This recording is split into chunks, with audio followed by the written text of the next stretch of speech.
G'day and welcome to another episode of Geocaching Down Under podcast. Hope everyone is staying warm out there tonight. I know it is a bit chilly around the country. So if this is your first time watching the show, welcome. My name is Purple Cash Eater, also known as PCE.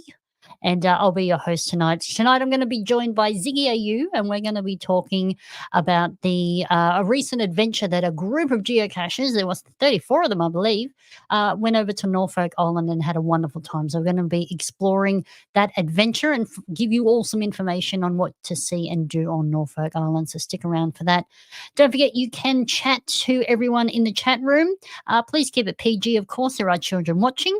So put any questions you have for Ziggy AU in there, and I will get them answered for you if I don't already. But usually spark some questions there. So pop them in the chat room and I'll get them displayed. Don't forget to say hi to your geo mates as well. I know we've had some events recently, so feel free to chat amongst yourselves. We've also got another winner for the GDU calendar photo of the month for May. So stick around for the end of the show to see who the winner was. We've also got a few prizes to give away tonight as well. So that's a little bit later. And I would like to give a special thanks to Laney at LK Consulting Group for the marketing mentoring program and all of the great ideas and prompts and pushing. So thank you very much. Also, special thanks to John and Di at geostuff.com.au. I know they just had a fantastic weekend at Lamoureux for their June long weekend event in South Australia. So once again, thank you for supporting the podcast. Thank you very much. Big thanks to See My Shell, my newest sponsor. He handles the audio editing and some of the video editing for the podcast as well. So thank you very much. And also big thanks to my mom for supporting the podcast as well.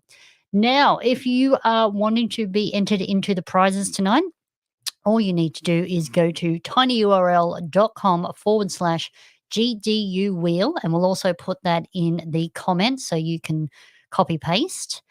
Tonight's keyword is adventure, and it is case sensitive, so you do need to put in the capital A. So go to tinyurl.com/GDU wheel and then type in the keyword adventure. Pop in your real name, your geocaching name, and your email address just so I can contact you if you are the winner and I don't already have your contact details. But feel free to do that throughout the show. That is live for you now. So let's have a quick run through the chat room and see who is joining us live. I know there's quite a few of you out there this evening. So thank you very much for joining us live. Crikey, look at you all. Okay, let's go through all these. We've got Dylan joining us on YouTube. Julie, a Patreon, you're joining us live. Thank you very much. We've got Dennis Oz1 is also here. GWD.Aussie. G'day. We got Tank Engine Choo Choo. We've also got AKM in Canberra. We've got Calypso62. G'day, Bruce. Thanks for joining us live. Kitty Catch is here. We've also got What Are We joining us from Norfolk Island. This will be very familiar for you tonight.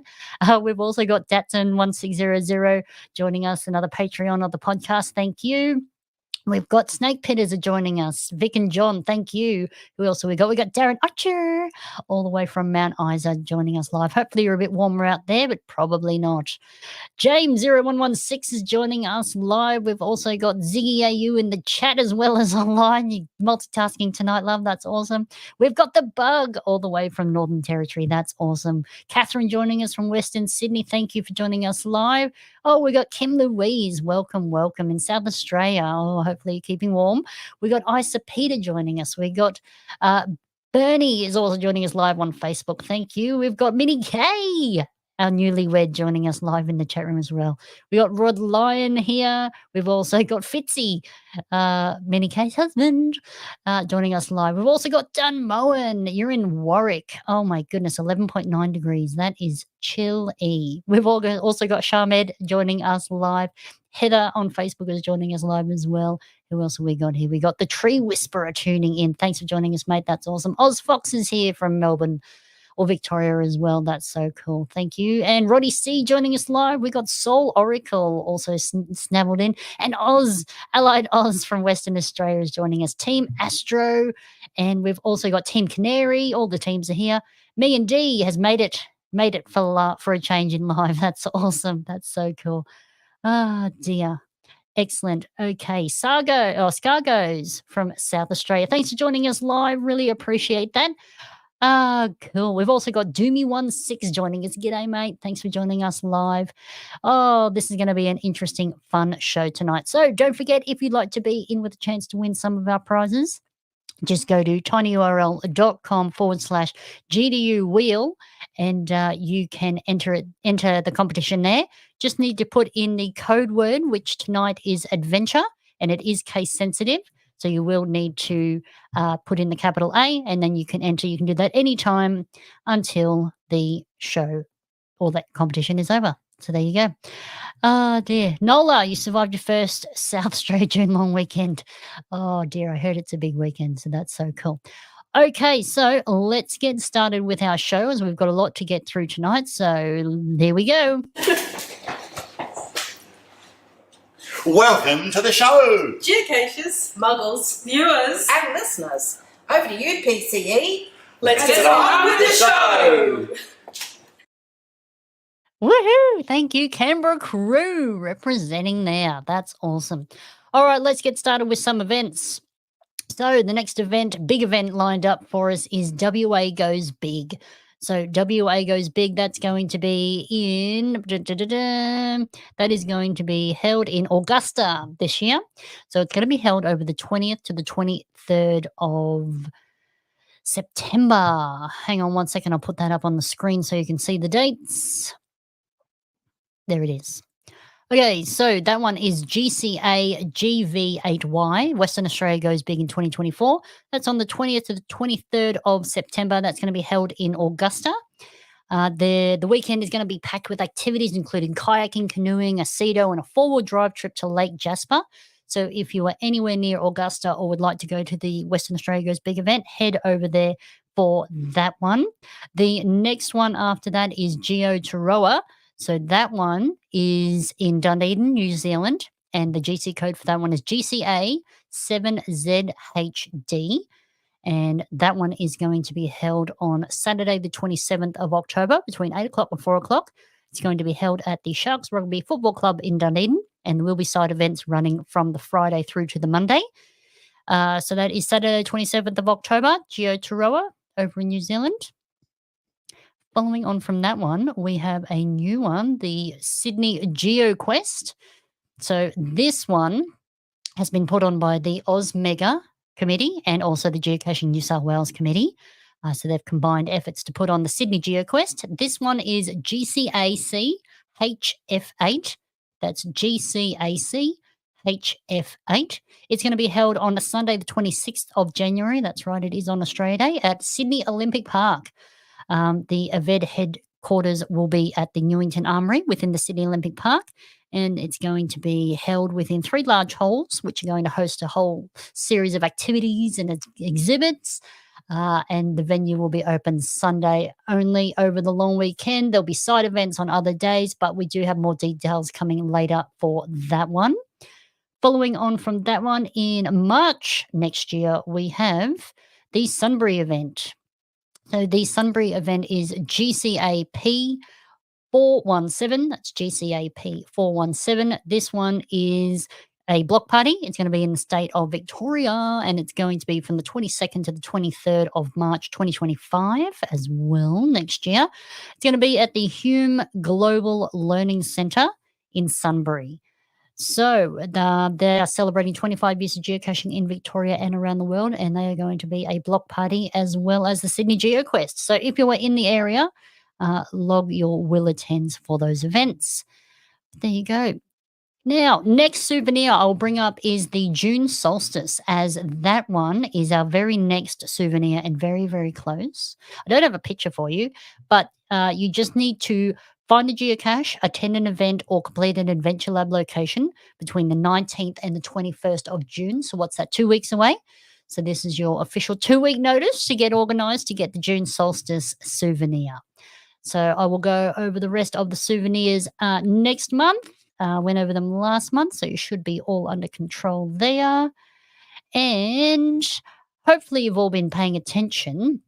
But each month, Patrick from Found It Podcast sends us an update, a video postcard of Bonnie, who is their brand new puppy dog. So she is growing fast. I think she's almost 6 months old now. I think she's 5 months old. So we've got a postcard here for Bonnie, and you can see how she is going. So let's watch that now. Hi.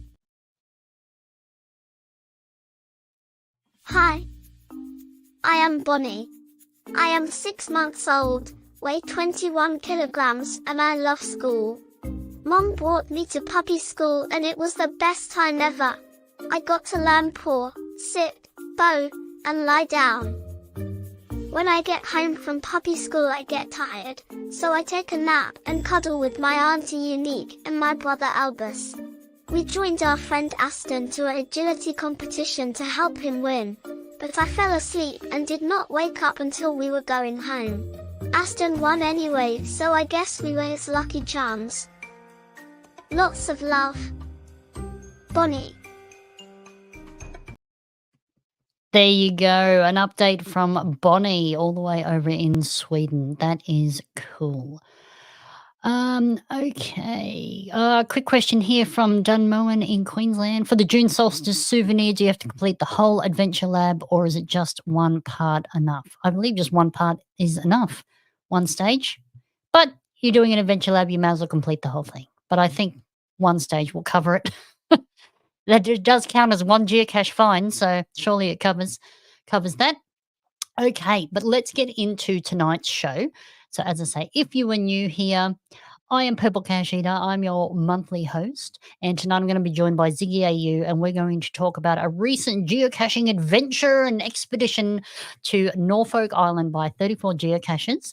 So don't forget, if you've got any questions, chuck them in the chat room. Let's bring Ziggy on now. Here she is. Ziggiau, welcome. Hello. How are you Thanks. tonight?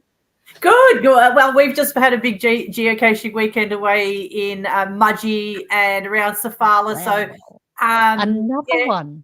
kind of a bit tired after all that, but it's any weekend geocaching is a good weekend. That's right. Can never have enough geocaching. I love it. You'd be exhausted by now. Yeah, it's not the exhaustion, it's the cold. It's having to sleep in the cold because we went camping because we're nuts. And it's very draining. You don't realize, but it's very draining. Very draining indeed. So, as referenced in the picture in the background behind us, I know yourself and 33 other geocachers recently went to Norfolk Island for a geocaching adventure, I guess. Yeah, we sure did. It wasn't actually all geocachers. There were some partners. There were a couple of muggles as well. Yep.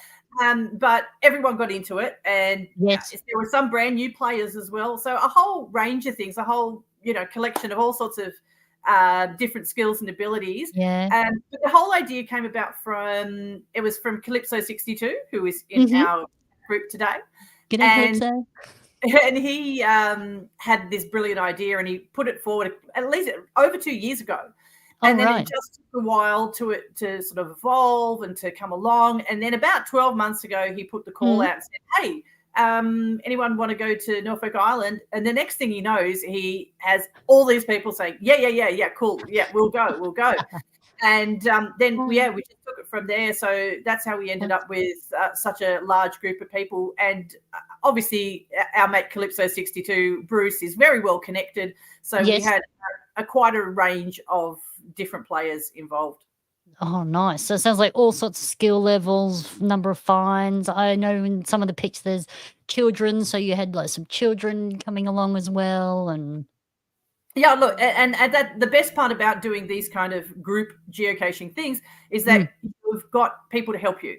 And it doesn't mean that you don't get to do the finding. It just means that you've got other people there so that you're not on your own. You can have some support. And even if those puzzles seem like they're beyond you, you can get some extra clues and get you to, get over the line. That's right.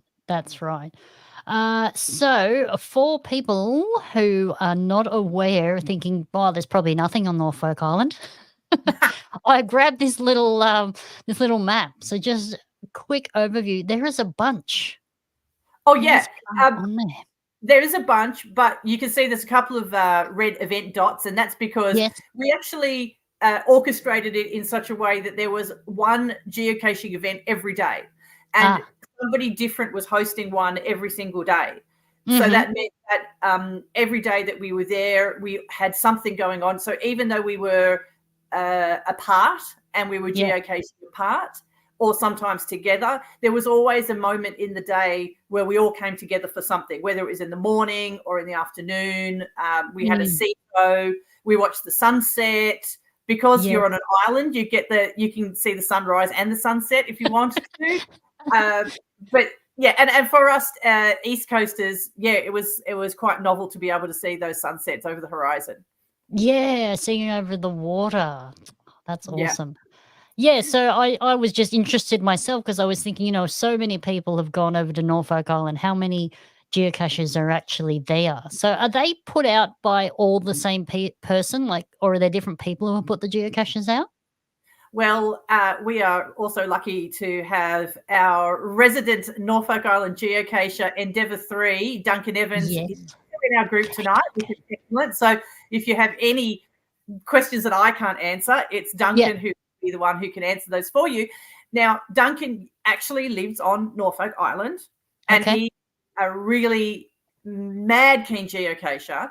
And yes, he placed a lot of caches, and over the years, other people have put caches and he maintains them. Right, but he no longer accepts placements now that he is required to maintain. Gotcha. So there can still be more.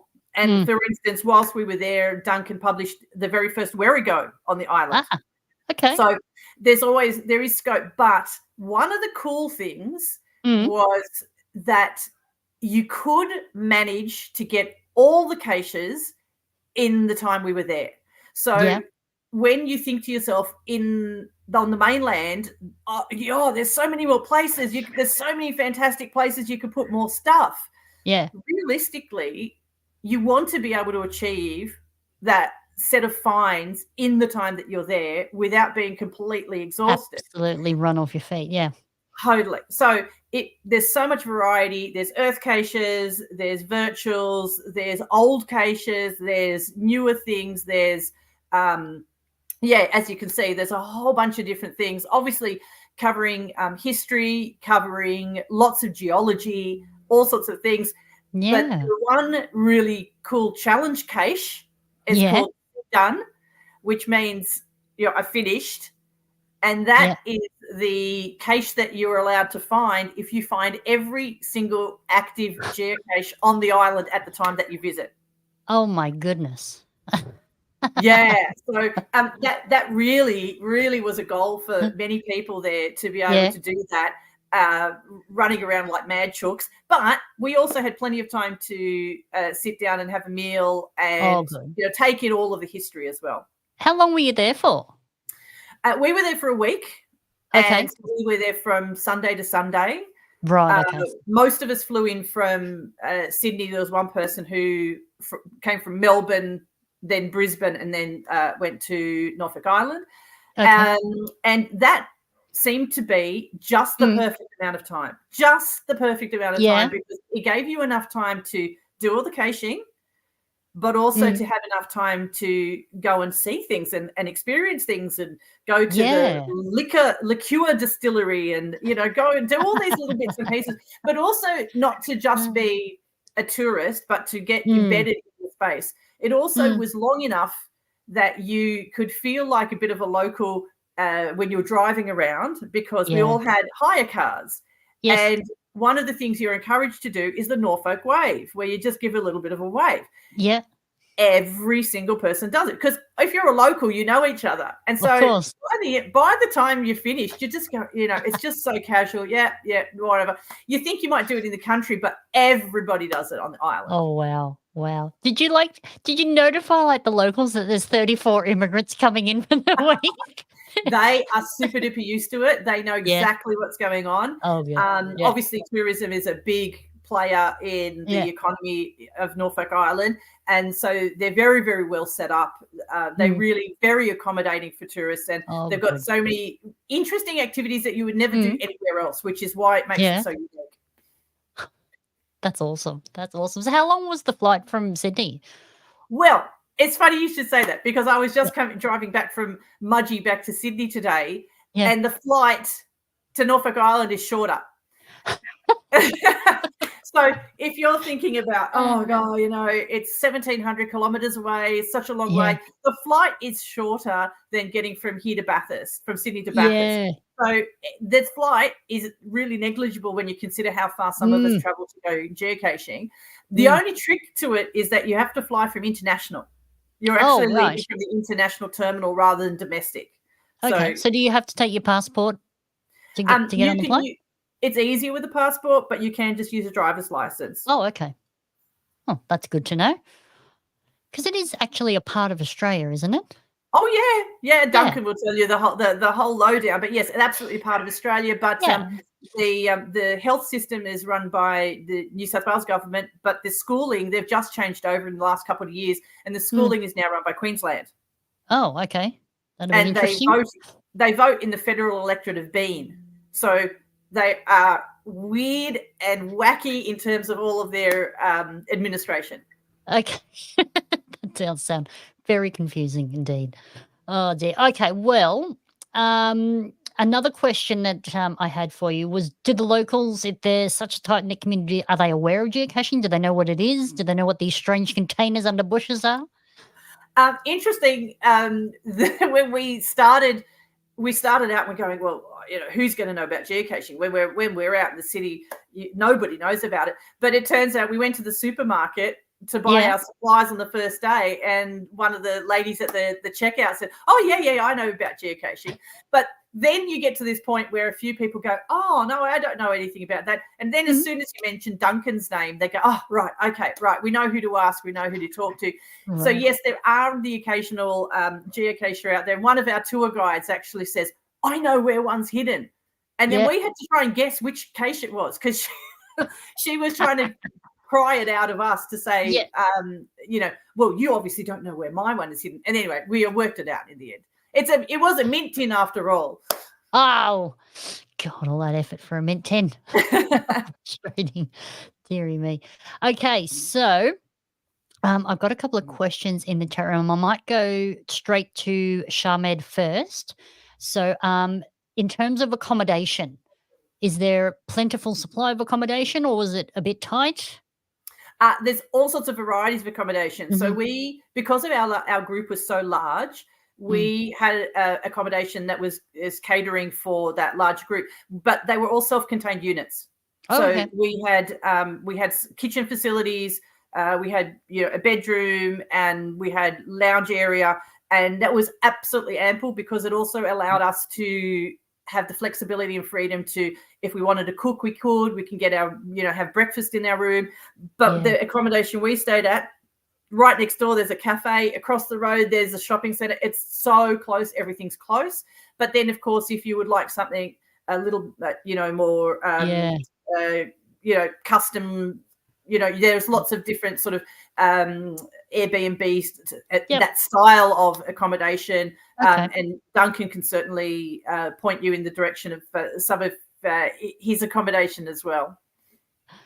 Well, there you go. That's good. I was imagining it was just going to be sort of hotel motels and, no, there's no such thing as a high rise. Everything's low and spread out, and So it's very, very comfortable. Let's put it that way. Very comfortable. Oh, good. So in terms of what was the other question here? Hang on one second. What was your favorite experience of the week? Really difficult, but let's say for caching, from caching experiences, and by the best caching experience, it's usually being taken to a place where you would never normally go if it weren't for geocaching. Yes. Certainly there's a location called Elephant Rock, and just that the walk to get there, the activity to get there, the whole process of the getting there, and then seeing this spectacular view was just amazing, because we did that pretty much as the whole group. We also went to the highest peak, which there's a cache at the top there, but Of course. I think those sort of places that, and then there was a cache. I'm trying to remember the name of it, but it takes you to this amazing, idyllic little, like a little vale, and it's just got this waterfall, and it's just the most amazing place, and it's not anything that's on a map, really. It just looks like nothing. But then because you're encouraged to walk a little bit further and you go that little bit further for a cache, you get this perspective that regular people are never going to get. Of course. Well, I know you sent me through some photos, so you probably talked about some photos that I've got here. But let's start with this one. So this was a photo. This photo here it's got a image of a few people walking along a cliff edge, sort of ridge edge. But in the distance, you can see a bus. Yes. And this is a photo of all the naughty people who should be going on the sightseeing tour, but all going, but it's only 80 meters away. And so this is the image of everyone walking away from the bus when they should really be on the sightseeing tour and going with the tour and doing the caches later. Oh dear. So I think this one here, is this the highest peak? No, not at all. This is a spot where that's it's Dozzy who's out there on that incredibly windy spot. Yeah. And over to his left-hand side, you need to look at the cliff face and get an earth cache and look at you get an information for an earth cache. It's just that the spot that you have to stand looks so precarious, and it looks crazy. But that's why it was such a great photo. Because there's nothing behind you except the ocean. Looks like the edge to me. Right on the edge. And it was super windy. In fact, I lost my hat and I had to get someone with a big long stick to fetch it out of the tree, my Geocaching New South Wales hat. Oh, okay. Well, I was going to say, it looks windy, but it doesn't look cold. Like he's in a T-shirt, so. No, not cold at all. Yeah. There was this tiny sort of layer of humidity. And but it wasn't oppressive in any way, and absolutely it was T-shirt weather all the way. And I just noticed that Calypso 62 has just reminded me that the name of that really beautiful location was called, the cache there was called Cockpit. Okay. You know what picture I love, because it looks precarious to me, is this my goodness, yeah. So this is an image where we've got one person hanging. So who is in this one? So there's two people in this image. One of them is Max Adventure and the other one is Everest High, and that just happens to be his dad. So the image has got Max Adventurer putting out his hand to try and help Everest High up this really, really crazy, angled steep thing. And this is that point where you say, don't do as your father does. So this was for a really challenging cache there called Comet, and other sensible people walked from the bottom and came up from underneath it. But no, Everest High decided he wanted to go from the top. The reason why this looks even worse is it was so windy. It was super duper windy, and you can see just how turbulent the water is underneath that. Underneath there. So that was one of the hairiest moments. Oh wow. I mean, that one got me. I was like, you are. Well, that's why I wanted to include it, because that's where you say there are some people for whom a T5 rating, they don't look at it and they just go, meh, I don't care. It wasn't a T5. I'm just saying that they turn it into a T5. Yeah, okay. They made it harder than it had to be.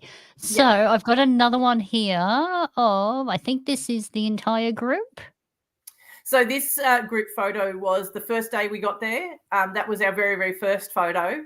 And I just sort of structured that photo in such a way because we had to get that massive Norfolk pine in the background. Yes, yeah. And so it gives you some sense of scale to see just how enormous that Norfolk pine is in the background. Yeah. No, I love that one. And we were able to get, lots of group photos. So this image here is when we went on the glass bottom boat tour.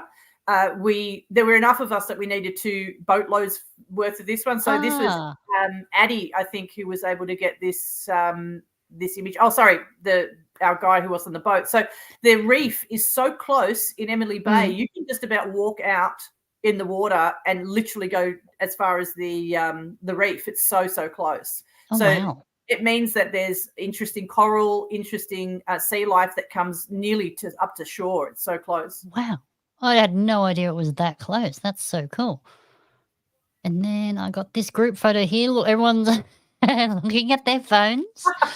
So, yeah, you get the idea. We've found the cache. So either we're A, logging it, or B, we're trying to find where the next place is to go. But I just had to get that because it's one of those classic images where everyone's got their face in their phone, but you know that they're working hard. You know what I love is at the right-hand side at the back there's someone sitting on the ground and they literally look like they've got head in hands. That was for one of the hardest, definitely one of the hardest caches that we got. That was down at Elephant Rock there. Yeah, that person there. That happened to be Gatherer Hayde's wife. Yeah. And then just behind those people who are standing there, there's a seat. So there's a few people seated there. But they had literally just come back for honestly the steepest, hardest, really, GZ that you could possibly get to. And that cache is hidden by somebody else. And that's where Duncan says, well, if that were me, I wouldn't have made it that difficult. That's funny. I like that picture. That one was a classic for me. So what else was there? There was that one. And hopefully, of course, this is our team leader and captain. This is Calypso 62, Bruce.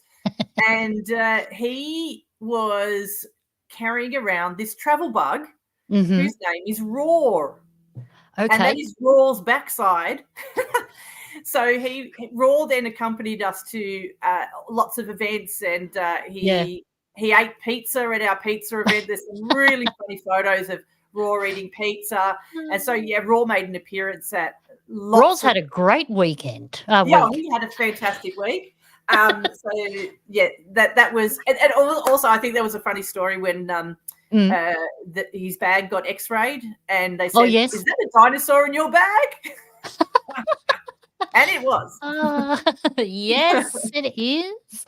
Don't ask me to explain it. Right. So I've got a picture here of a geocache, or well, actually a cemetery. Yeah. Is there only one cemetery on the island?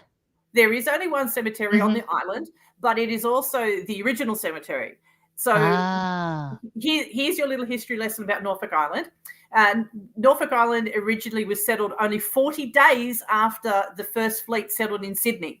So as soon as they had said, we're going to set up in Sydney, they then said, we've got to send you to Norfolk Island because we needed to have a backup plan for growing food. So if things didn't work out in Sydney, which they didn't, they needed a backup plan, and that's why they sent that's called the first settlement.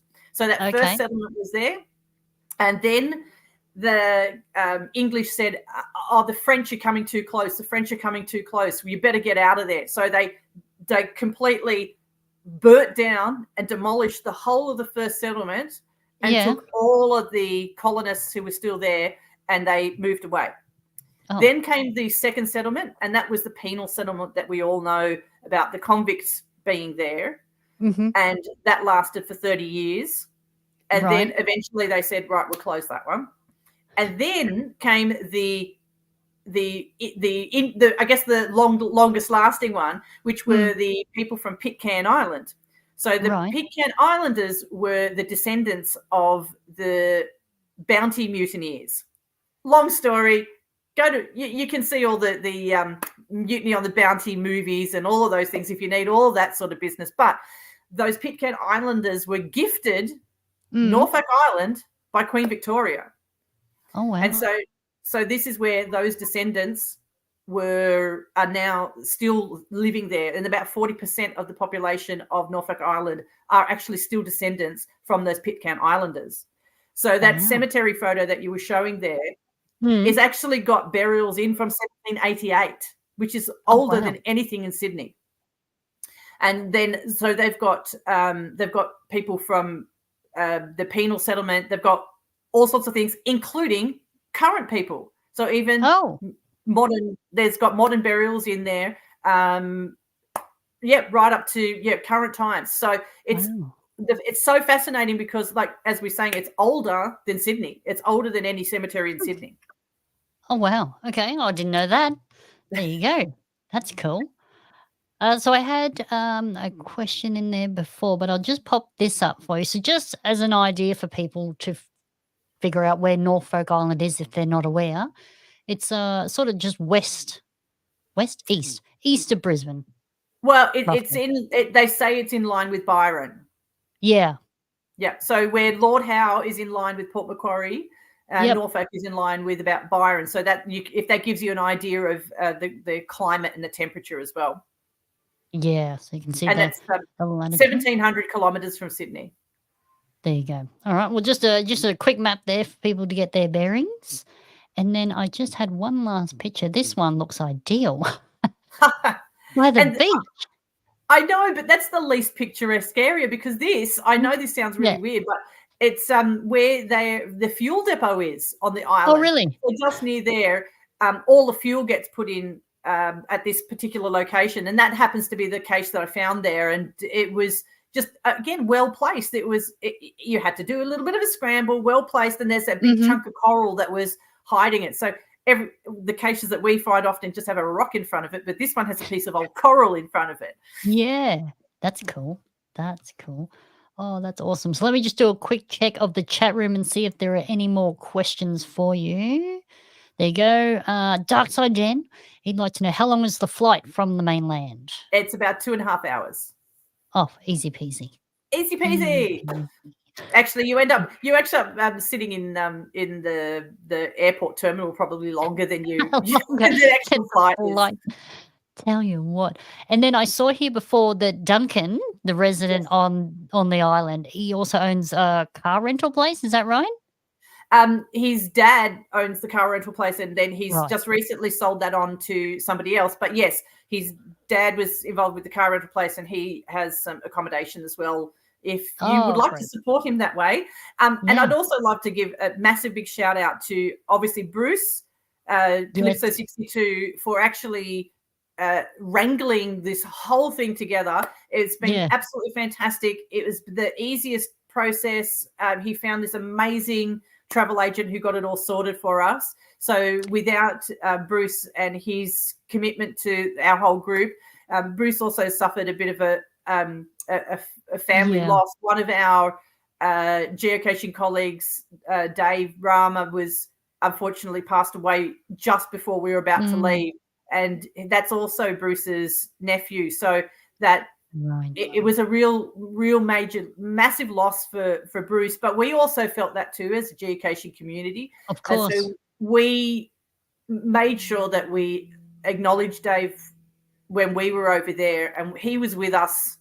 So we also had these shirts made, Norfolk Island shirts. And so we took Dave's shirt over, and he was meant to be hosting an event. So we had him there with his shirt, and he helped. We still hosted that event. So although we had such a fantastic time, we were also still able to acknowledge the fact that we were down one geocacher, unfortunately. But it was a testament to Bruce and his, go spirit that he was able to still make it. And of course, an enormous shout out to Duncan Evans, Endeavour 3, who was helping us solve puzzles for months beforehand. He's giving us these little breadcrumbs of clues and just, helping everybody along because he loves a puzzle. If you want to make Duncan happy, make sure you put out some puzzles for him because he loves to solve a puzzle. And he was just helping us all the way through. He was at nearly every event that we held on the island. Honestly, it was like Christmas had come for Duncan because all the geocachers came to him. He didn't have to go over and do the geocaching. So I think he's made an enormous number of new friends. So that when he comes over to Sydney for the GeoQuest block party in January, which he will be coming to. Nice. Yeah. And make sure to come and say hi, Duncan. You will have the opportunity to potentially talk to him if you are interested in going to Norfolk Island yourself. So if you come along to Sydney, hopefully you can meet him. Oh, yes, look, Duncan says no snakes. Oh, that is the best part for geocachers. There's nothing that can kill you there. There's no insects or snakes or anything. Spiders, no? No, Not any a of the thing. spiders are friendly and nothing's going to kill you. So you can put your hand into those holes and you go, oh, and it's not all worry. safe. It's cool. Yeah. The thing that is a greater thing that's going to kill you is falling off the edge of a cliff. Well, that's hope you don't get vertigo and slip off the edge. I mean, that's right. So yeah, Duncan's been super duper fantastic, and he's also committed to in the January 2025 event in Sydney that he will be cycling. So he's my first committed cycler for the event. Fabulous. And, go Duncan. And he's going to lead the way with that as well. So yeah, we've got to made him blush. Yeah. Well, big thank you to Duncan, and I hope that he enjoyed our company just as much as we enjoyed everything that he helped us out with. Oh, well, there you go. Catherine just said that Calypso introduced me to Duncan before I went in 2020 after her husband's cancer journey. So Duncan kindly took me around for a rainy afternoon and they had a lovely time. That's good. That's good. Oh, dear. So, yeah, look, I'll totally, look, I highly recommend. Recommend. It's perfect for geocachers for a number of reasons. Obviously, there's a variety of caches to find. You've got the support of Duncan if you need it. Yeah. And then I also wanted to just point out that if you happen to be going at sort of this time next year, try and aim for going for Bounty Day, which is June the 8th. They've only just had Bounty Day. And it's this huge in gear that is reminiscent of when they would have come over from PitCam. And they have a huge, big celebration and a really big party, and it's amazing. And I went to the local op shop, and they've got a rack of clothes that are dedicated just for Bounty Day at the op shop. It says Bounty. So it's fantastic. So, if you choose to go, try and go to some of those special occasion days because you could get involved with the whole island activity. Yeah. Oh, that's good. That's good. Wow. So like an added thing. So I know you were saying you had tours as well. So you had the glass bottom boat. You're on the bus there on that picture. And so what did you do? What other things did you do on the tours? We did a half-day tour on our first day, first full day there. We did a tour of that second settlement, the prison area and the cemetery, that sort of area. We did what they call a progressive dinner, where you go and have an entree in one person's house. Oh, yes. Yes, there were 34 of us. Then you go and have dinner at another person's house, and then you go and have dessert at another person's house. And so you get in the bus and you go in between on the bus each way to each person's house. And we keep going, how are they going to fit 34 people in each time? But each person had a different kind of setup, and it was fantastic. It was, and the best part is you get to meet locals. You're talking to locals, you're learning their stories, you're hearing what it's like to live on the island, and it's so authentic, very, very authentic. Yeah. Yeah. Well, I mean, I've only heard about these progressive dinners from my mum back in the 70s and 80s. So. It sounds interesting. Yeah, it's not something you would normally do. And we had no concept of how it was going. So it was all a surprise. And so it meant that, we were, surprised by the whole part of it. So it was all new for us. But apparently some of those people have actually been running these for 30 years. Wow. Well, I mean, I'm sure COVID killed those off, but they've revived those. Well, look, that was interesting, that whole COVID period, because when we got talking to some of the locals about COVID, Norfolk was one of those places with 0 cases. And it was like this paradise. And then we found out that people were buying property sight unseen. Yeah.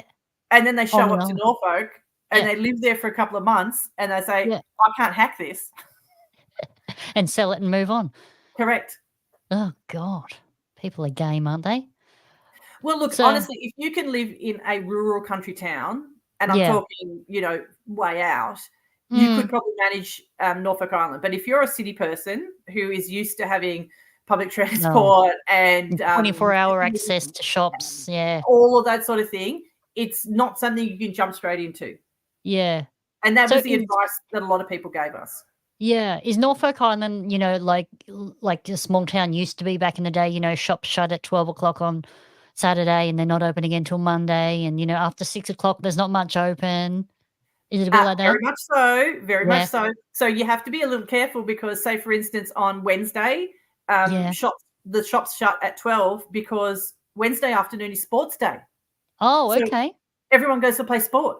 You're going playing Okay. your cricket or your footy or whatever. And so Yeah. that's why they're closed. And that means that you're going and doing everything as a community together. Yeah. Okay. How many people live on Norfolk Island? 2,133. Is that too Oh, okay. specific? No, that's fine. I mean, I asked the questions.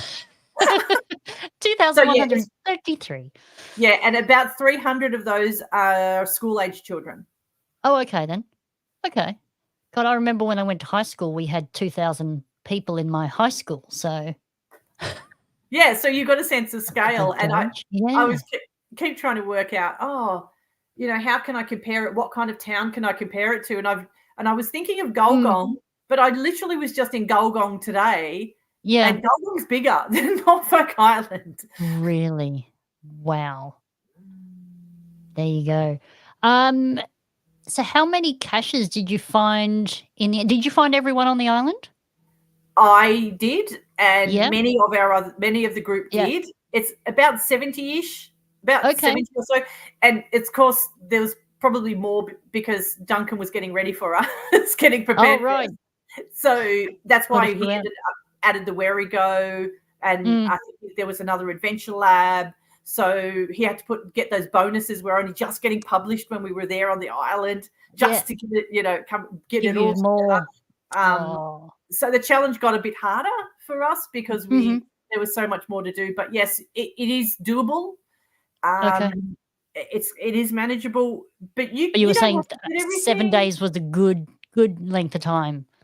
Absolutely, it was a good length of time because many people were saying, I don't know what else I would do, because you started to be able to navigate without a map within a couple of days because you just put a few markers and said, well, okay, I know I'm going to do there, go there. And the whole island, because the island is only 8 kilometers by 5 kilometers. Oh, right. Okay, then. And how did you go with phone reception? Oh, that's fun. So there's a they've got Norfolk Island telecom, people, and we just bought a SIM card so that we had access to their network. And their phone numbers are only 5 digits, so everything was super easy. And then we just shared some of those numbers between us, and we got into the habit of logging into the free Wi-Fi at every shop and every restaurant and everywhere we went. So we just kept logging into free Wi-Fi as we went along to make sure that we weren't smashing it out. And for people who are so used to having lots of data, it comes as a bit of a shock when all of a sudden you're going 5 gig. It's only 5 gig. In the end, we were perfectly fine. It was just overkill, but you sort of had to sort of rein it in a little bit. Yeah, not spend hours watching videos or things like that. Oh, absolutely. No watching videos. Well, of course, yeah, you could, but it depends how you want to play it. That's for 7 days. You can 5 gig. You can it's manageable, and that's why they give it to you. It's manageable. So, did you log geocaches as you went around, or did you save them as draft and then sit there overnight and put them all through? I am a saver. I'm a drafter. I save the draft first because I like to add. Sometimes the story of that cache find sort of doesn't evolve until the end of the day, so you can say where that fits into the picture. That's just my style. I like to do the whole day's worth of a picture and how that one fits into it. Also, there are definitely parts of the island where there is no reception, full stop. One of the cool things that Duncan has done with his ALs is that he's made the geofence huge. So it covers the entire island. So that what you can do is get the answers and then you can log the ALs later. Great. When you get access again. Okay. Oh, well, that's clever. Thank you, Duncan. That's good. Oh yeah, he's very clever. He's sorted it all out, so it he doesn't want you to fail. He wants you to have success. He wants you to be have a enjoy great it. time. Yeah, Yeah, absolutely. exactly. That's awesome. So about 71 geocaches. Well, exactly 71. 2,133 people. 7 days. Oh, just over $1,000 to get there and back. Easy peasy. Let's all plan for the 8th of June next year. Yeah, because I think And that'd go be for super Dunkin' fun. Look, I don't know how busy it's going to get, but at least you can bring Mm. your own costuming and so that sort of thing from Sydney or from the mainland. Yeah. That'd be cool. That'd be cool. All right. If anyone's got any more questions for Ziggy AU, chuck them in the chat room now. If we haven't answered all of your questions. Food wise on the island, lots of options. Interesting. Yeah. So you are on an island and you are at the mercy of what is available at the time. So when we rocked up, there really wasn't a big selection of fruit and vegetables. Okay. You could get there were potatoes, sweet potatoes, onions. That there really wasn't a lot of stuff. So that whole fresh fruit and veg thing, and we were thinking, oh, maybe by Monday that'll get replenished or something, but not really. Okay. So that's the thing about living on an island. You either have to be self-sufficient. Milk, fresh milk is just not worth it because they don't have a dairy on the island. So they have long life milk from New Zealand. So it's that's fine. That's cool. You work with it. But there's a few other things that obviously feel quite expensive because you've got to import it. Everything's imported. It's got to come from somewhere, and it may not necessarily be available at the time you want it. But then one of the things you can do is on Saturday there's growers market where people who have just grow their own bits and pieces. And so we were able to go to that market, and I bought something called a cannonball avocado. Oh, okay, right. And it really is the size of it. It's a cannonball and massive. And apparently I was told by the lady who sold it to us was that if that falls on your windscreen of your car, it'll smash your windscreen. Oh, wow. That sounds like a cannonball, doesn't it? Oh, absolutely. So look, there are options. There's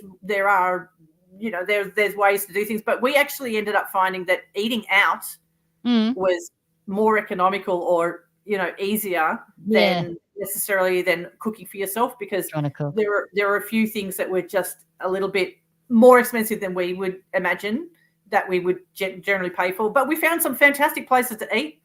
Fantastic places for coffee, really responsive people.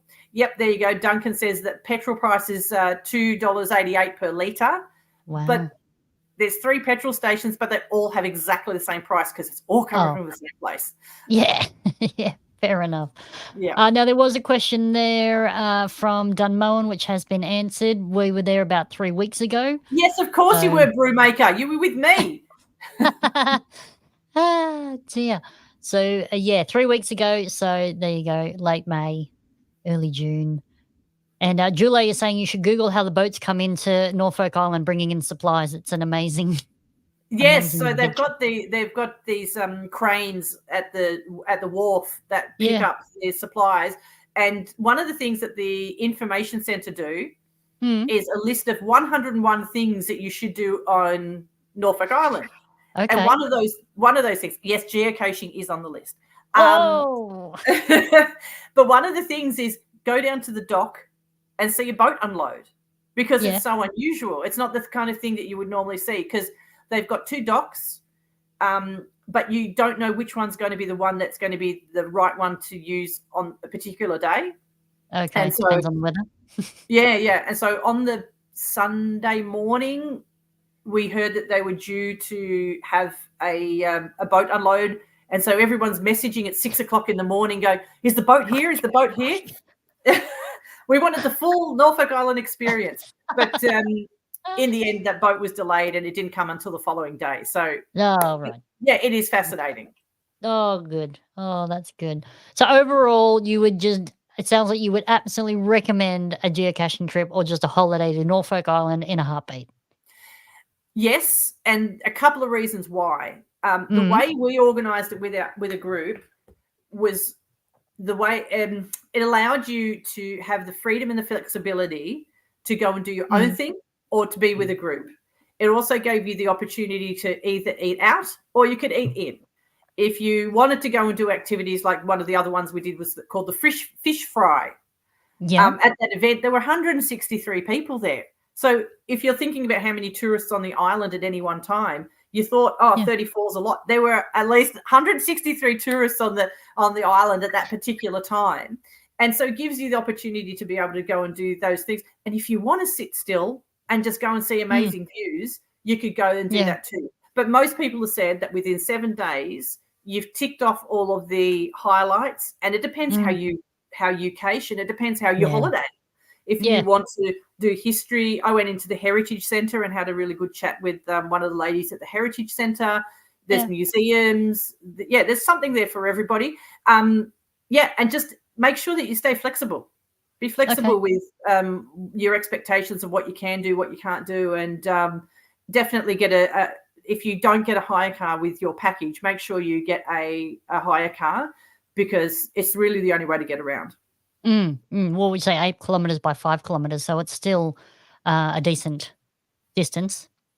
And remember, it's a volcanic island. So there's a point in the middle and everything else goes down around it. So we did a lot of walking up and down because of that kind of undulating landscape. Of the terrain. Yeah. There you go. Oh, that's awesome. It sounds really cool. And like I've used the picture in the background from behind both of us tonight, looking down a cliff face to just a rock in the ocean, like you can see the cool thing about that particular rock, which you can't see here, it actually has a tunnel that goes all the way through the middle of it. So it's just like, what? How did that happen? And it's just really super cool. No, I can't. No, I can't Oh, that's cool. Excellent. Well, thank you so much for coming on tonight, ziggiau, and telling us all about this Norfolk Island trip. It just sounds like it was amazing. It totally was, and certainly put it on your geocaching bucket list. And again, just big thanks to Bruce, big thanks to Duncan, who made these things really, really special. And I highly recommend getting your group of geocachers together, finding a little gang of people to go out caching with, and just make a big group activity out of it, because it's super fun that way. Yeah.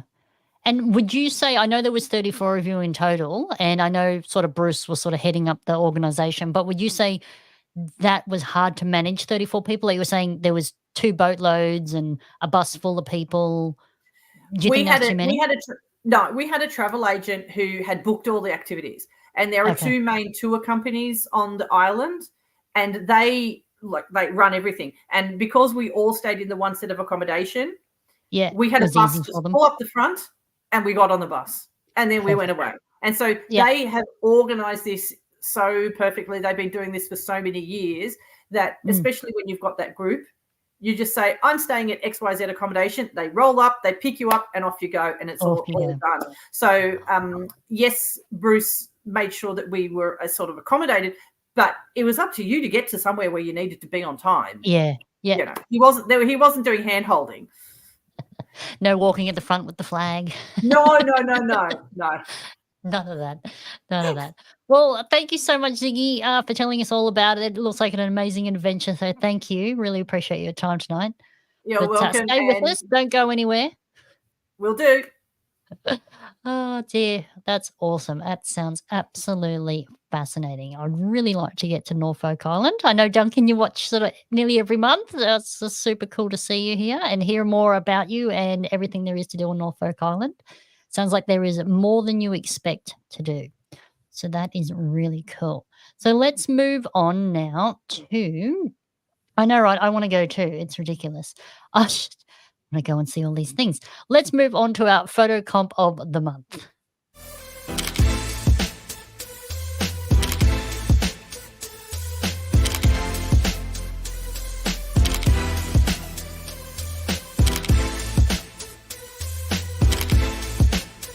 Do you think I've got a chance, do you reckon? What for? How about the calendar photo of the month?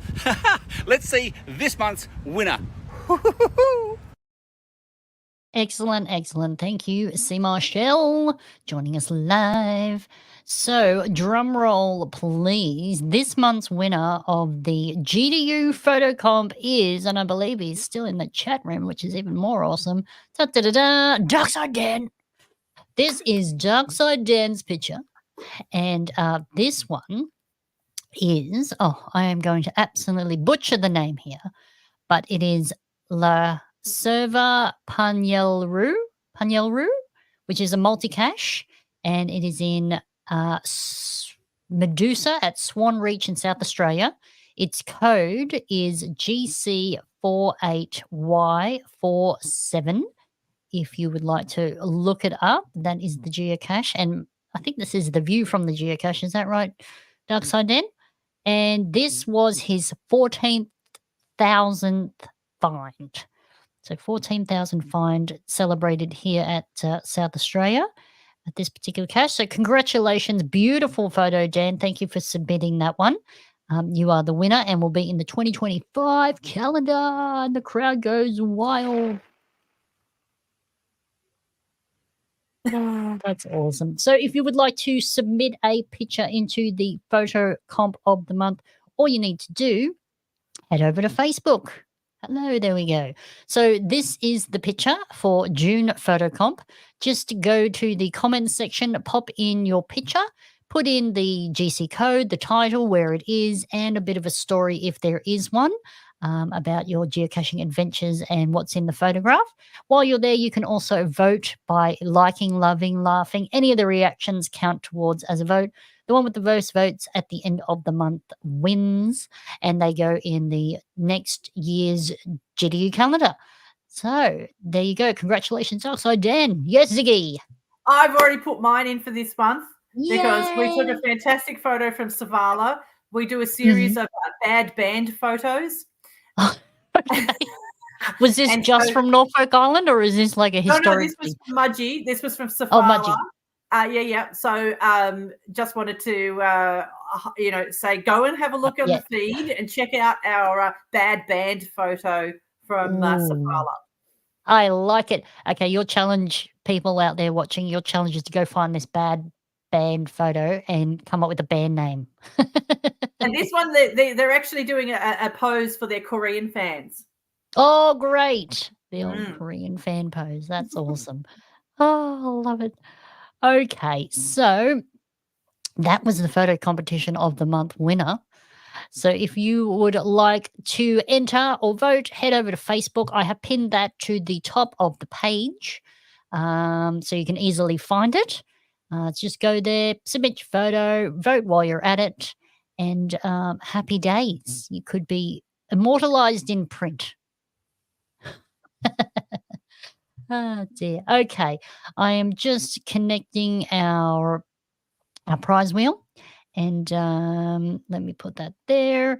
Connecting that. Okay, so if you have had a chance, you can go to tinyurl.com/GDU wheel. You need to put in your real name, your caching name, and also the keyword. The keyword tonight is adventure. It is case sensitive, so it needs to be a capital A for adventure. Jump over there now. 1 entry per person. Pop your details in. Thank you very much. It looks like some names still coming through. And we will get onto some prizes. So while you're filling in those details, let's get on with some prizes for you all. Oh, got to find it first. Hang on. Hi PCE, it's Allied Oz here in Wajak Noongar country, also known as Perth, Western Australia. My friend and yours, John and Di from geostuff.com.au, have some prizes for you. Very generous, as they are every month. Let's see what they are. Yes, that is correct. So thank you very much, Allied Oz, for that intro. So tonight's prizes, we've got 3 of them to give away for you. Perfect. Prize number 1 is a $30 geostuff.com.au gift voucher. So that gets emailed to you. You can purchase online, or if you are nearby, you can head in store and use that $30 gift voucher on all your geocaching goodies. So we've got 2 of these to give away tonight.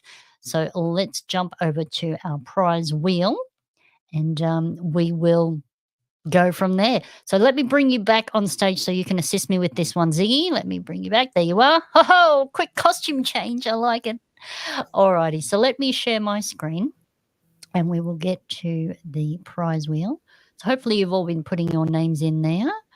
There we go. Oh, where am I? Excellent. So there is everyone on the prize wheel. So what I might do is, Ziggy, I'll get you to give me a quick countdown, and we'll play for the $30 prize gift voucher from geostuff.com.au. From 10? No, from 3, 10, crikey, what are we, 20? Just in case. I don't know how much suspense you want to build here. Oh, wow. Okay. Ready? 3, 2, 1. Spin. And off we go. Okay, so this is the $30 gift voucher from geostuff.com.au. Who's it going to be? Who is that? I can't see. It's too shiny. It's Tikva, New South Wales. Congratulations, Tikva. Oh, wow. That is cool. I hope you are from New Zealand, because that is even more wicked. That's really cool. Okay, so you are there and you have been removed. So if you win a prize, you do get removed from the wheel. That way you only win one prize and everyone else has a chance. So I'll get another countdown from you, Ziggy. We'll go for the second $30 voucher. All righty. 3, 2, 1. Spin. And off we go. It's kind of hypnotic, this wheel. There we go. Who is this going to be? I think it's going to be Blue Waddle. It is. Yeehaw! Congratulations, Blue Waddle. That's awesome. Congratulations, Blue Waddle. You have been removed from the wheel, but you did win one of the $30 vouchers from geostuff.com.au. Now, let me just remove that from the stage, and I'm going to put up the next prize.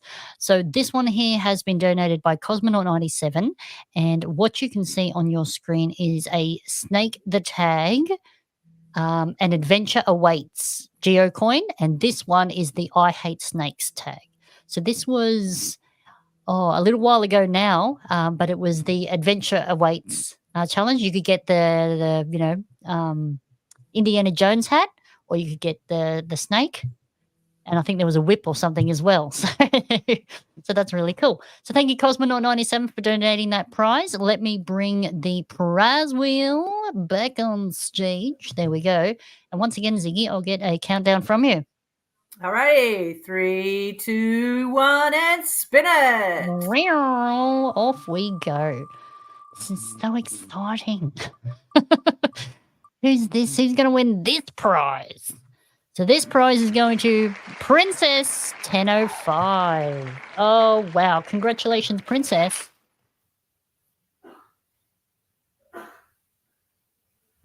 Excellent. So I will be in contact with you after the show and get some details from you. So congratulations to Tikva New Zealand, or NZ, Blue Waddle, and Princess 1005 for winning. That is absolutely awesome. Congratulations. Okay, so that's all of our prizes. So congratulations to all the winners tonight. I'm sure you're going to love all your prizes and get the most out of your vouchers. If you've enjoyed tonight's show, don't forget to hit the subscribe button, hit the subscribe bell, that one, and subscribe on Facebook and YouTube so you don't miss out on any of the announcements. What else have we got here? If you would like to be a guest on the show, please reach out to me. You can do so on all the socials. We're on Facebook, we're on Instagram, we're on X, which is formerly known as Twitter. You can reach out. Just go to Geocaching Down Under. You can also send me an email if you like, geocachingdownunder@gmail.com. And I'd like to give a massive shout out to the sponsors of the podcast who financially back this show. So thank you very much to Lainey at LK Consulting Group for the marketing, mentoring, and the coaching program. Thank you to geostuff.com.au for the monthly prizes and support throughout the year. Your generosity is absolutely amazing, and I'm very thankful for it. My newest sponsor, See My Shell, for doing the audio and the editing of the videos for me. So thank you very much. Saves me a lot of time. Thank you. And also a special shout out to my mum for also supporting the show as well. Thank you very much. Now let's do our special shout out to Patreons who also financially support the show. So thank you very much. Here we go. G'day, PCE and the GDU family. Now, just like this tree has a big trunk to support its leaves and branches, you too can support this particular podcast on Patreon. Go to patreon.com/GDU podcast. Links are in the description below, and you too can be one of the main supporters of this channel for as little as $3 a month. That's less than a cup of coffee. This is C. Marshall. Thanks for watching or listening. I'm over and out. Thank you very much, SMS, one of my Patreons as well. So shout out to the Patreons. We've got See My Shell, Kitty Catch, Kingfisher AU, Snappy Tomcats, Julie, Darren Archer, Captain Roverman, DTY73, Wollaston, Found It Podcast, Team Casho, Hev Walker, James0116, Darkside Dan. We've also got Scramping, Mighty Minions, Lee737, Geo Joe, Contesta Gliss, Allied Oz, Cosmonaut 97, Isopeta, Oz Glory, Pilot Jen, Roddy C, Young Old Fella, Tank Engine, Choo Choo, Green Cordial, Bernie H, Burns 345, Chook and Chunk, Ben M70, Strange Trousers, Shawfoot 24, The Humbug, Datsun 1600, Scuzzy Bear, Bucko Raider, Froggy Pancakes, Nilzarama, DFC JLK 2019, Angel G, Mama Bear 66, and also Toy Hunters. So thank you very much, Patreons. Thank you for watching live. Thank you for supporting the show. Really love being here and seeing your interaction. Thank you to all the sponsors as well for supporting the show each month and bringing you some entertainment and some information. Hopefully you're all enjoying it out there. And I'd like to say thank you again, Ziggy AU, for coming on the show tonight. Now, I know you've noticed you've changed your shirt. What's going on there? Well, I will wear many hats, not just an everyday geocacher, but I am also involved in organising the Sydney GeoQuest block party event in January 2025.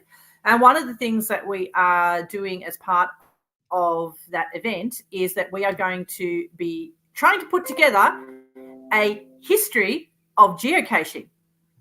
So nobody's actually a comprehensive history of geocaching in Australia before. And so I thought it was time that for the 25th anniversary of geocaching existing, that we should do something like this in Australia. So what we're going to do as part of our event is we're going to start this off, kick it off with doing history of New South Wales geocaching. And then I'm hoping that we can pass that baton on to other states to then collect their little histories. And we're going to build the templates and we're going to build the setup and everything so that every other state can then go and capture their histories. And then by the end of 2025, we may have a history that covers the whole of Australia. And then we can have something that we can say, absolutely here, this is where, you know, a point in time that we can say, yes, we've captured a lot of really, really important information. So the way we're looking at doing this is we're going to have sorry, I lost my train of thought now. Oh, we're going to have a book. So we're going to have like a little publication. So at our event, you'll be able to purchase that. Yes. We're going to have a collection of physical items. So we're going to have a museum. Cool. It's going to be like a museum, a display of really important things that have happened across, whether it's important caches or GPS devices or just log sheets or, you know, banners and flags and all sorts of things from across the, you know, the caching time. Yeah, and celebrating geocaching across 25 years in Australia and New Zealand, Yeah, and look, one of the forefathers of podcasting in Australian geocaching world was Darren Osborne. And so if people haven't heard of Darren Osborne or haven't seen his podcasts, you can go to the Geocaching New South Wales website and there is links to all of his podcasts. But then the last thing that hopefully you and I are going to work on, PCE, is that we're going to be recording some oral histories. Yes. So we'll be sitting down with some people to collect some histories of just in their words, in people's words, so that we can hear the stories and tell the stories, just like we would around a campfire after a big day of geocaching.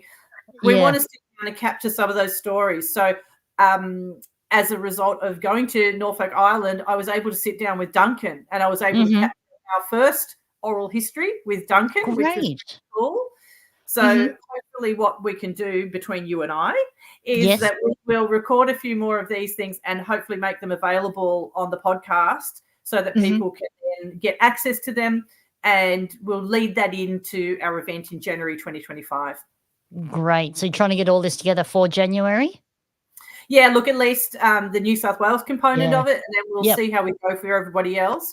So if anybody wants to be involved in adding anything to the histories, and it doesn't matter even if it's not New South Wales, you can do anywhere you like, because then what we'll do is we'll reach out to other areas.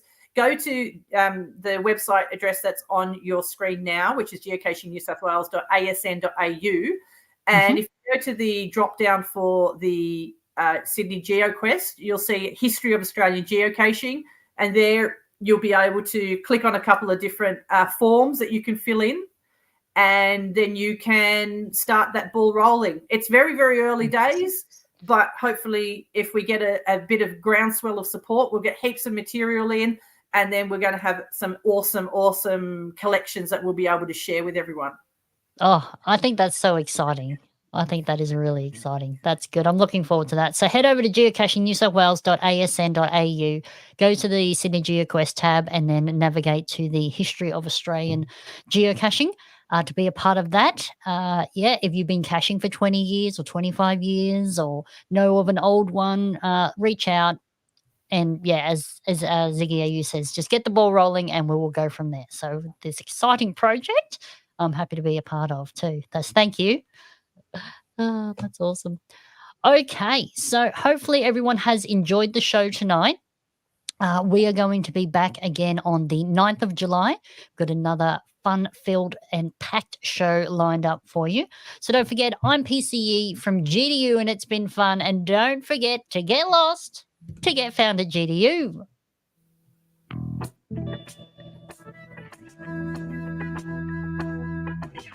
Geocaching down under. Let me fade that out and see who's hanging around like a bad smell. So who's still in the chat room? If you got any more questions about the history of Australian geocaching,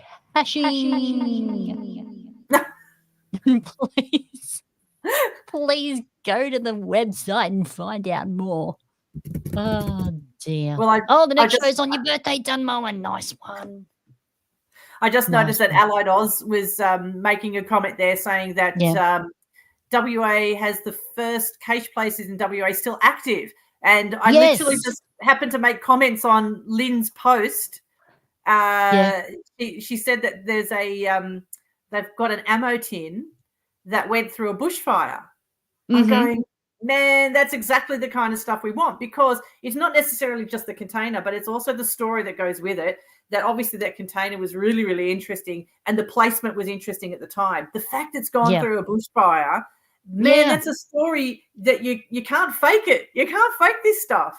And so I'll have to go back through my Facebook post, because I don't know if it's the same one, but I swear someone submitted a burnt ammo can for a photo comp. So I'll have to go and check. Excellent. Yeah, because I think it's a really great story to tell for people who are maybe don't understand why an ammo can is the gold standard. The systema inside of it will melt, but the actual container will not. Well, it did. This one actually looked like it popped open. But I've actually said to Lynn that if she's more than willing, if anybody from Western Australia is coming over to Sydney for January, please put your hand up, and she'll give that to them, and then they can bring it over for our collection. Oh, that'd be awesome. You know what's heartbreaking is on the weekend just gone, I was over in WA, and I went to Albany, and I was in Albany, and the oldest one is like around the bay on the other side, on the peninsula, and I couldn't get there. I didn't have enough time, but it was so close. So, but that's why that's why you end up having a geocaching bucket list, or your top 10, your hit list of where to go, and then you plan towards that. Exactly. And I think that keeps it interesting and exciting because, you can play it a million ways. And if you want the oldest caches in each state, then go for it. If you want ones with high favorite points, go for it. It's so individual, this group game that we play. It's great. Absolutely. Really And great. I'm not going to be doing any, I see Google highs in the group here as well, but I'm not going to be doing any of his tree caches. You can forget about it. Value your safety. I've sort of passed the tree climbing stage, but that doesn't mean that other people won't. And the benefit of that is that you've got that variety. For me, one of the things I think in the back of my mind, I'd like to do, like certainly cover all of the New South Wales LGAs. Yeah. I want to go to I'd love to do that challenge. I don't think it's too far off. I'm sure I haven't checked lately, but to me, that is a brilliant challenge because I get to see the whole of the state. That's right. Yeah. And there's so many other memories and, adventures attached with that goal too. And you'll probably end up dragging your family along as well. So you'll have amazing time with family as well as kicking a geocaching goal. Potentially, but these days I'm going with more geocaches than I'm going. Well, when I went to Broken Hill, I was with my Muggle friend who also came to Norfolk Island with me. We went to Broken Hill, but we went by train, which I would also highly recommend. 13 hours on the train from Sydney. It is a little torturous towards the end, but you then spend a week in Broken Hill. And it's fantastic. Yeah. We happened to go on a tour. And it didn't take very long before the people on my tour bus said, "Is there anything here for you to find?" Because I'd be getting off the bus and saying, "Oh, it's only 200 meters over there." Yeah. So I run for it. Yeah, just wait for me. The first off, Yeah, and then I would be the last back on. Yeah, that's fantastic. I love that we educate people left, right, and center, like the tour leader or, the bus driver or whoever. And it's like, there's this amazing game and you're probably going past, heaps of these because you're going to interesting locations. Maybe this is a thing you could offer. So. Oh, absolutely. And that's, we've certainly had many conversations like that. And one of the conversations that Bruce had on Norfolk Island is that we went into St. Barnabas's church on Norfolk Island, beautiful old Polynesian missionary church. And there just happened to be some other people in the church whilst we were there. Yeah. And we then went outside of the church to go and take a photo under this huge tree. But Bruce was missing. Where was Bruce? Well, he was doing conversions in the church. He was converting more people to geocaching in the church. Classic. Love your work, Bruce. Yeah. I love your style. That's awesome. I love it. Darkside Dan, you're still here. Ice Peter, you climbed 3 trees yesterday. Good grief. Yeah, but you got long legs. It's cheating. And I just noticed that Team Astro is also I just saw Team Astro on the chat. Yeah. Team Astro is another one of the hiders on Norfolk Island. Ah, right. Okay. So how do you pronounce the name? Is it Wadawee? It means welcome or hello. How it's like welcome. Wadawee is just saying hello. How are you? Gotcha. In Norfolk English, because it's a combination of English and Tahitian. Okay. And so when the mutineers took their Tahitian partners over to Pitcairn, they ended up coming up with their own language, and this is the language that they've ended up with. Excellent. Well, thank you for explaining that because I wasn't sure if that was a geocaching name or not. No, it's just saying hello. Great. Excellent. I know, right? See, my Shell reckons geocaching headquarters should have a referral incentive. For sure. Goodness me. That's awesome. Great. Oh, thanks, Minnie K. You are welcome. Hopefully it was slightly entertaining for you and very informative. I know it's made me want to go over to Norfolk Island. There you go. But if you haven't done, I was also going to say to you, Broken Hill, definitely put those kind of things onto your bucket list as well. because again, Yeah. spend a week doing those things, and it's the same kind of sort of thing. You're sort of isolated, Yes. but then you explore and you delve deeper, I think, because Yeah. you're in that sort of space. Well, I think you're right too, and, like, you make the journey to that place an adventure as well, like you're saying you caught the train, so it wasn't just quickly fly in and race around and do geocaches and sort of leave. It was an adventure getting there, and then once you got there, you're interested in things that aren't generally a touristy thing, so, like, you're looking at history, you're looking at geology, you're looking at interesting places for whatever historical reason, it's been highlighted or posted out, so, you know I think that's just great. 'Cause it's more than just what you think it is. Absolutely. It was, I just think back to when we would have, some of our bus drivers or guides, and they would say to our group, "Oh, yeah, are you having a nice holiday in Norfolk Island?" And our group would all look at each other and go, "Well, not really, because we've Yeah. been go, go, go, go, go." Yeah. But that some people like to have a holiday where they sit on the beach and then they just have cocktails and read a book. Yeah. But geocachers, you can do that for like an hour or two, but then what do you do with the rest of your day? Yeah, you got So- itchy feet. Absolutely. So yes, we were all knackered by the time we got back, but that meant that we had a great holiday. Yeah, exactly. And it's funny too, you gotta make the most of your time when you're there, you'll sleep when you get home. You might be exhausted and your feet might be sore, but, Just have a look at Minnie K's comment. Yeah. Yeah. Hang on, let me put that back up on the screen there. I tried to hint that I wanted our honeymoon to be on Norfolk Island, but it didn't work out timing-wise. Don't worry, you'll have another turn. Well, I mean, you married a geocacher, so half the battle's done. Oh, that's a good idea, see my shell. If we could hang on to that, then see if we can move that around the rest of the state. That could be an interesting concept. Yeah. That'd be an interesting addition to the maze as well. If you could get that done, that'd be awesome. Cool. So, I actually have a little announcement to make for those who are still hanging around. I need your help.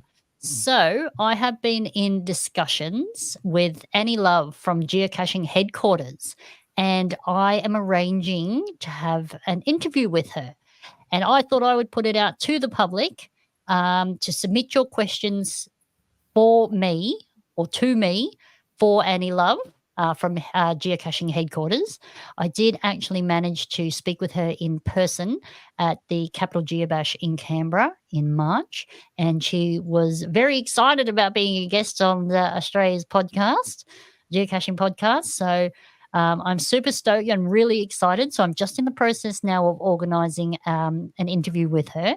So if you have any specific questions for Annie that you would like me to ask her, please send me a message. You can do that through Messenger or through Facebook, or you can send me an email if you've got a bunch of questions. Send them through to geocachingdownunder@gmail.com.